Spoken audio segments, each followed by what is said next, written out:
ये मेरे 1.5 साल पुराने पपीता के पेड़ हैं और इससे मैंने 2 बार फल ले चुका हूँ।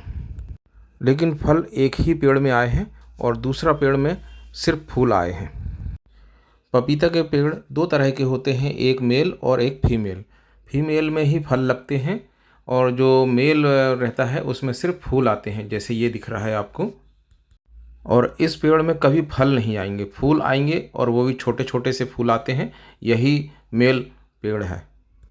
लेकिन इसी पेड़ की वजह से दूसरे पेड़ में फल आते हैं। इसलिए कभी भी आप पपीता लगाएं तो 2 लगाएं।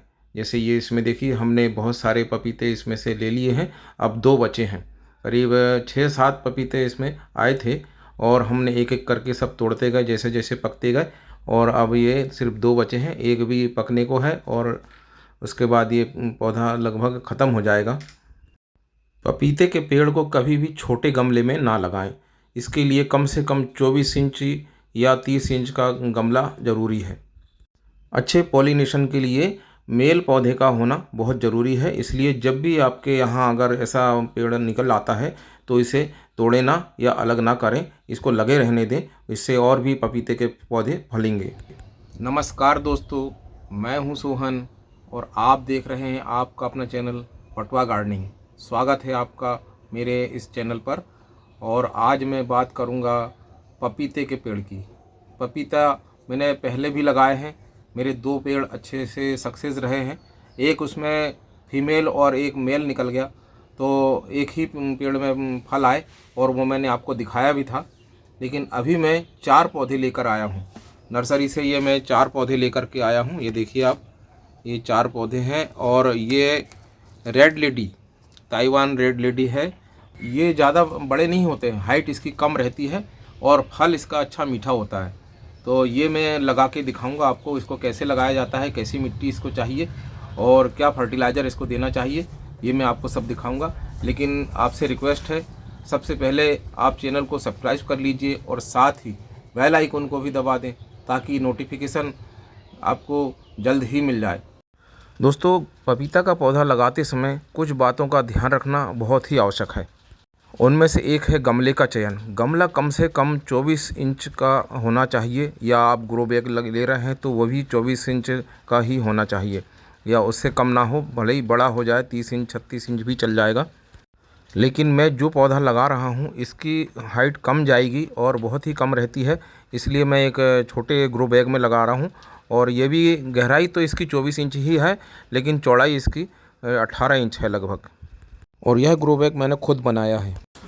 दोस्तों, पपीता के पौधे की रिपोर्टिंग के लिए हमें गार्डन सॉइल ले लिया है 50% और रेत ले लिया है हमने, इसमें 20% मिली हुई है इसमें, और जिसमें 10% हमने राइस हस्क भी मिलाया हुआ है।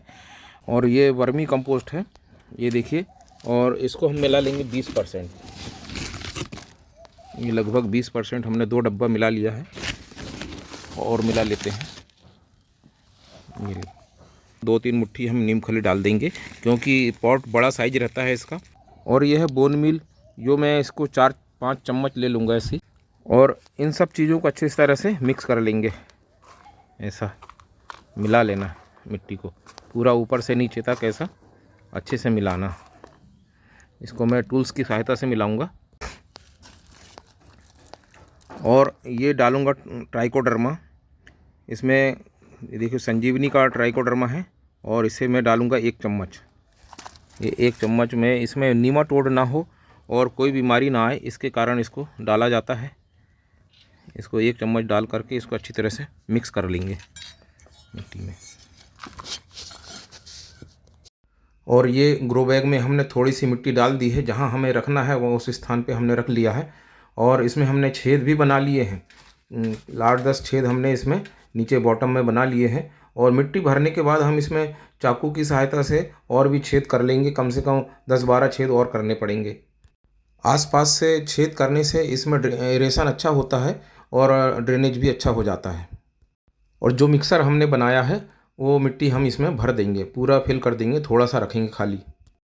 अब इस पॉलीबैग से हम पौधे को निकाल लेंगे, और पौधा निकालने के बाद ये देखिए आप, ये इसका रूट सिस्टम कितना अच्छा डेवलप हुआ है। और अब निकालने के बाद इस पौधे को हम इसमें बिठा देंगे।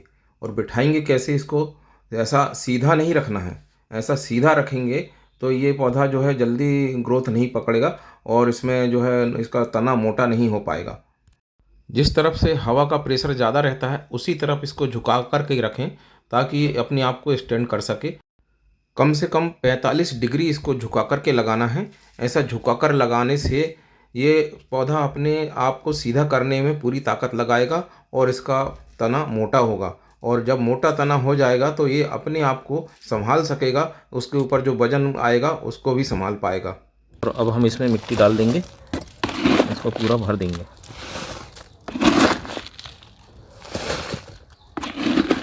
इसी तरह से लगाना चाहिए। मैंने पहले भी ऐसा ही लगाया था और मुझे सफलता मिल गई थी। अब हम इसमें पानी दे देंगे और पानी इतना देना है कि पूरा मिट्टी नीचे तक गीली हो जाए। पूरा गमला जो है गीला होना चाहिए और नीचे से थोड़ा सा पानी निकले। ज़्यादा पानी भी नहीं देना है कि पूरा अपना फर्टिलाइज़र जो बह जाए।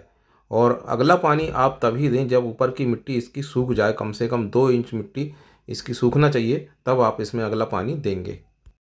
मिट्टी हमने बिल्कुल कोरस बनाई है और इसमें पानी बिल्कुल भी नहीं रुकता है।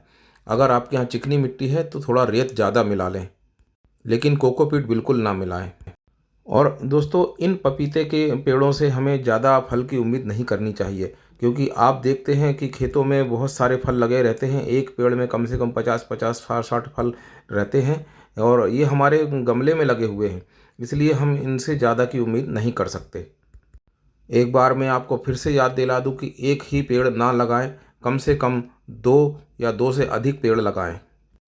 इन पौधों को पूरे दिन की धूप में रखनी चाहिए। इसे धूप बहुत अधिक पसंद है। अगर आपके यहाँ धूप नहीं आ रही है तो ये पेड़ नहीं बढ़ पाएंगे और फल भी नहीं देंगे।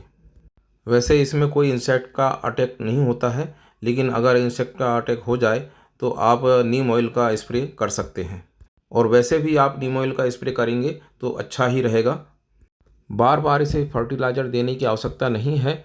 2 या 3 महीने में एक बार इसे फर्टिलाइज़र दें। कोई भी वर्मी कंपोस्ट हो, कंपोस्ट या पत्तियों का कंपोस्ट या गोबर की खाद, जो भी आपके पास हो वो दे सकते हैं। सरसों की खली गर्मियों में बिल्कुल भी ना डालें। अगस्त सितंबर से आप डाल सकते हैं। दोस्तों, वीडियो अच्छा लगा हो, कोई जानकारी पसंद आई हो तो एक लाइक ज़रूर कर दीजिए और साथ ही कमेंट्स भी कीजिए। और अभी तक आपने चैनल को सब्सक्राइब नहीं किया है तो सब्सक्राइब कर लीजिए और साथ ही बेल आइकन को भी दबा दें ताकि नोटिफिकेशन आपको सबसे पहले मिल जाए। इसी तरह से आप भी पपीते के पौधे लगाएं, अवश्य सफलता मिलेगी। मिलते हैं अगले वीडियो में। नमस्कार, जय हिंद।